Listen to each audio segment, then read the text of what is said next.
Danes je mednarodni dan spomina na žrtve holokausta. Več kot 6 milijonov ubitih Judinj in Judov ter tistih, ki so preživeli, a za vekomaj ostali zaznamovani.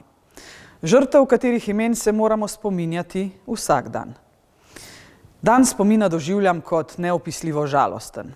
Storjeno je bilo nepopravljivo. Vendar zgodovine ne moremo spremeniti, lahko pa ji prisluhnemo. Moje sporočilo je preprosto. Nikoli več. Ob mednarodnem dnevu spomina na žrtve holokausta prosim in pozivam, da se z vsemi močmi upremo sleherni možnosti, ki bi vodila v izključevanje in sovraštvo. Ti neustavljivi sili sta se širili po Evropi od Judov k Romom, Sintom, Slovanom, istospolno usmerjenim, duševno prizadetim invalidom. Na koncu jima ne bi ubežal nihče. Izključevanje in sovraštvo odpirata vrata krvnikom, ki človeštvu zadajo usodne rane.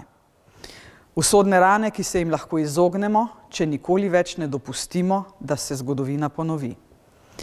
Da se vselej, tudi če se zdi nemogoče, obrnemo k medsebojnemu spoštovanju, sodelovanju, prijateljstvu.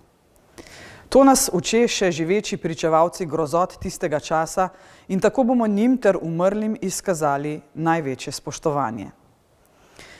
Med pričevalci je čudovita gospa, ki je v ženskem koncentracijskem taborišču Ravensbrück imela številko 30.153.